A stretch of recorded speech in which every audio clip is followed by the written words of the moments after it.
कुरु वंश की उत्पत्ति। एक पौराणिक कथा। पुराणों के अनुसार ब्रह्मा जी से अत्रि, अत्रि से चंद्रमा, चंद्रमा से बुध और बुध से इलानंदन पुरुरवा का जन्म हुआ।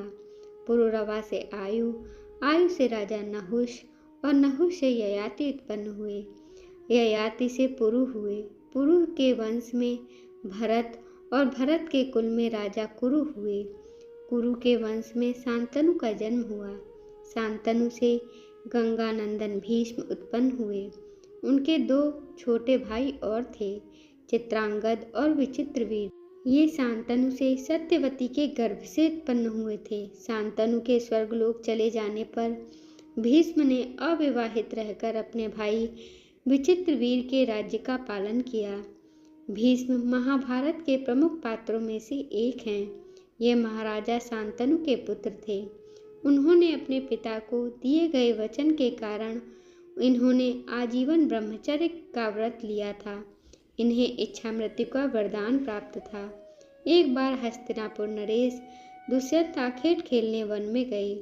जिस वन में वे शिकार के लिए गए थे, उसी वन में कण्व ऋषि का आश्रम था। कण्व ऋषि के दर्शन के लिए महाराजा दुष्यंत उनके आश्रम पहुंच गए। पुकार लगाने पर एक अति लावण्यमयी कन्या ने आश्रम से निकलकर कहा, हे राजन, महर्षि तो तीर्थ यात्रा पर गए हैं, किंतु आपका इस आश्रम में स्वागत है। उस कन्या को देखकर महाराजा दुष्यंत ने पूछा, बालिके, आप कौन हैं? बालिका ने कहा, मेरा नाम शकुंतला है और मैं कण्व ऋषि की पुत्री हूँ। उस कन्या की बात सुनकर महाराजा दुष्यंत आश्चर्यचकित होकर बोले, महर्षि तो आजन्म ब्रह्मचारी हैं, फिर आप उनकी पुत्री कैसे हुई? उनके इस प्रश्न के उत्तर में शकुंतला ने कहा, वास्तव में मेरे माता पिता मेनका और विश्वामित्र हैं। मेरी माता ने मेरे जन्म होते ही मुझे वन में छोड़ दिया था, जहाँ पर शकुंत नामक पक्षी ने मेरी रक्षा की, इसीलिए मेरा नाम शकुंतला पड़ा। इसके बाद कण्व ऋषि की दृष्टि मुझ पर पड़ी और वो मुझे अपने आश्रम में ले आए। उन्होंने ही मेरा भरण पोषण किया। जन्म देने वाला, पोषण करने वाला और अन्न देने वाला, ये तीनों ही पिता कहे जाते हैं। इस प्रकार कण्व ऋषि मेरे पिता हुए। शकुंतला के वचनों को सुनकर महाराजा दुष्यंत ने कहा, शकुंतले, तुम क्षत्रिय कन्या हो। यदि तुम्हें किसी प्रकार की आपत्ति न हो तो मैं तुमसे विवाह करना चाहता हूँ। शकुंतला भी महाराजा दुष्यंत पर मोहित हो चुकी थी, अतः उसने अपनी स्वीकृति प्रदान कर दी। दोनों ने गंधर्व विवाह कर लिया। कुछ काल महाराजा दुष्यंत ने शकुंतला के साथ विहार करते हुए वन में ही व्यतीत किया। फिर एक दिन वे शकुंतला से बोले, प्रियतमे, मुझे अब अपना राज्यकाज देखने के लिए हस्तिनापुर प्रस्थान करना होगा। महर्षि कण्व के तीर्थ यात्रा से लौट आने पर मैं तुम्हें यहाँ से विदा कर अपने राजभवन में ले जाऊंगा। इतना कहकर महाराजा ने शकुंतला को अपने प्रेम के प्रतीक के रूप में अपनी स्वर्ण मुद्रिका दी और हस्तिनापुर चले गए। एक दिन उनके आश्रम में दुर्वासा ऋषि पधारे। महाराजा दुष्यंत के विरह में लीन होने के कारण शकुंतला को उनके आगमन का ज्ञान भी नहीं हुआ और उसने दुर्वासा ऋषि का यथोचित स्वागत सत्कार नहीं किया। दुर्वासा ऋषि ने इसे अपना अपमान समझा और क्रोधित होकर बोले, बालिके, मैं तुझे श्राप देता हूँ कि तू जिस किसी के ध्यान में लीन होकर तूने मेरा निरादर किया है, वह तुझे भूल जाएगा।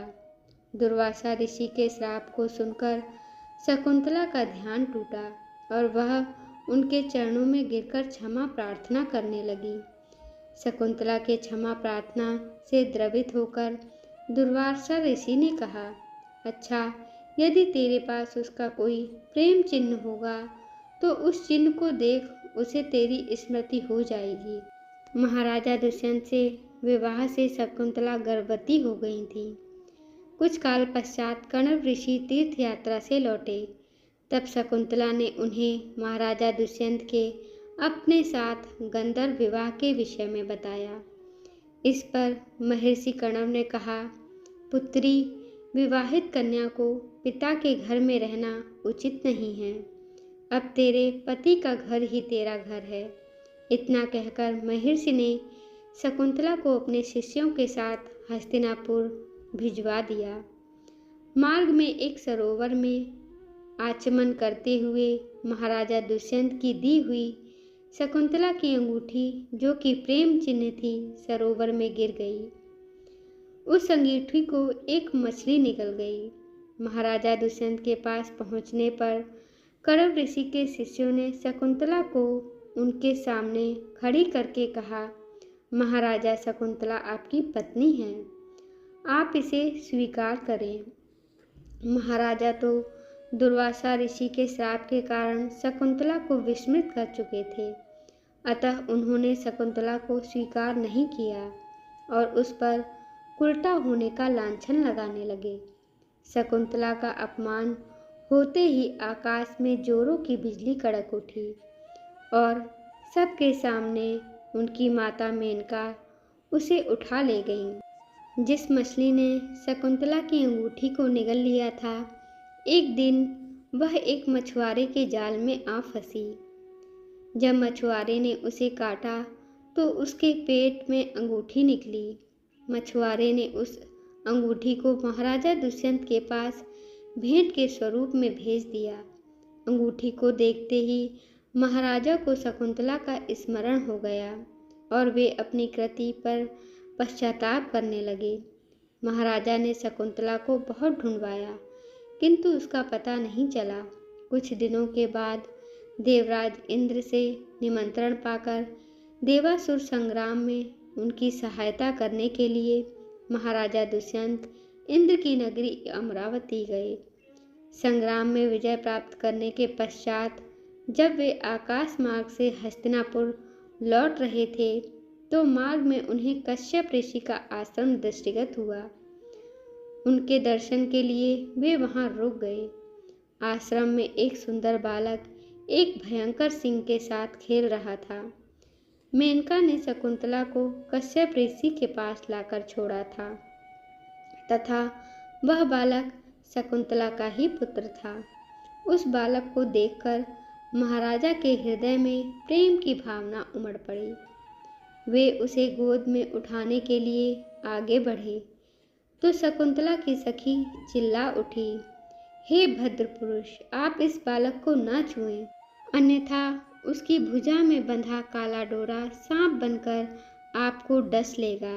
यह सुनकर भी दुष्यंत स्वयं को रोक न सके और बालक को अपनी गोद में उठा लिया। अब सखी ने आश्चर्य से देखा कि बालक के भुजा में बंधा काला गंडा पृथ्वी पर गिर गया है। सखी को ज्ञात था कि बालक को जब कभी भी उसका पिता अपनी गोद में लेगा तो वह काला डोरा पृथ्वी पर गिर जाएगा। सखी ने प्रसन्न होकर समस्त वृतांत शकुंतला को बताया।